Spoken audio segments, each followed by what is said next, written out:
రాష్ట్రంలోని అన్ని జిల్లాల్లో బీఆర్ఎస్ వర్కింగ్ ప్రెసిడెంట్ కేటీఆర్ పర్యటించనున్నారు. బీఆర్ఎస్ సిల్వర్ జూబ్లీ ఉత్సవాలను ఘనంగా నిర్వహించేందుకు పటిష్ట ప్రణాళికతో ముందుకు సాగుతున్న వేళ కేటీఆర్ పర్యటన ప్రాధాన్యత సంతరించుకుంది.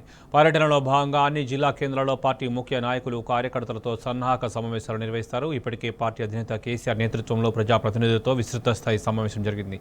ఈ నెల 20న సూర్యాపేటలో, 23న కరీంనగర్లో ముఖ్య కార్యకర్తలతో సమావేశాలు జరగనున్నాయి. అసెంబ్లీ సమావేశాలు ముగిసిన తర్వాత అన్ని జిల్లాల పర్యటన ప్రారంభం కానుంది. బీఆర్ఎస్ సిల్వర్ జూబ్లీ సంబరాల విజయానికి పార్టీ నేతలు, క్యాడర్ను కేటీఆర్ దిశానిర్దేశం చేయనున్నారు. అందులో భాగంగానే వరంగల్లో లక్షలాది మందితో భారీ బహిరంగ సభను నిర్వహించనున్నారు.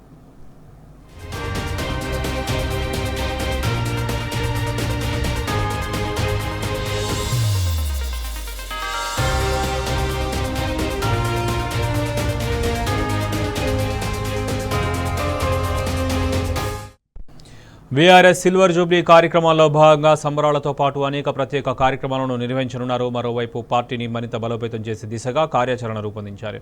మరోవైపు రాష్ట్ర ప్రభుత్వం తెలంగాణ ప్రజలకు ఇచ్చిన హామీలను అమలు చేయకుండా వంచిస్తున్న తీరుపై చేయాల్సిన పోరాటాలపై కేటీఆర్ దిశానిర్దేశం చేయనున్నారు. 14 ఏళ్ల ఉద్యమ ప్రస్థానంతో పాటు 10 ఏళ్ల ప్రగతి ప్రస్థానంలో బీఆర్ఎస్ పార్టీ తెలంగాణ సమాజంతో పెనవేసుకున్న ఆత్మీయ అనుబంధాన్ని ఈ సమావేశాల వేళ మరోసారి గుర్తు చేసుకోనున్నారు.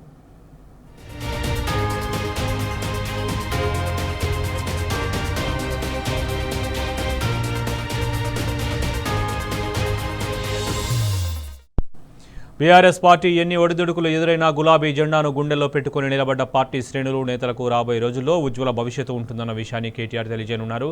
ఏడాదిన్నరలోనే తీవ్రమైన ప్రజా వ్యతిరేకతను మూటగట్టుకున్న కాంగ్రెస్ సర్కారుపై ప్రజలు దుమ్మెత్తిపోస్తున్నారు. తెలంగాణ ప్రజల భరోసా ఇప్పుడు కేవలం బీఆర్ఎస్, కేసీఆర్ పైనే ఉంది. రాబోయే రోజుల్లో మరింత క్రియాశీలకంగా పనిచేయాలని కేటీఆర్ పార్టీ క్యాడర్కు దిశానిర్దేశం చేయనున్నారు. రాష్ట్ర వ్యాప్త కేటీఆర్ పర్యటనతో పార్టీ శ్రేణుల్లో నూతన ఉత్తేజం నిండనుంది.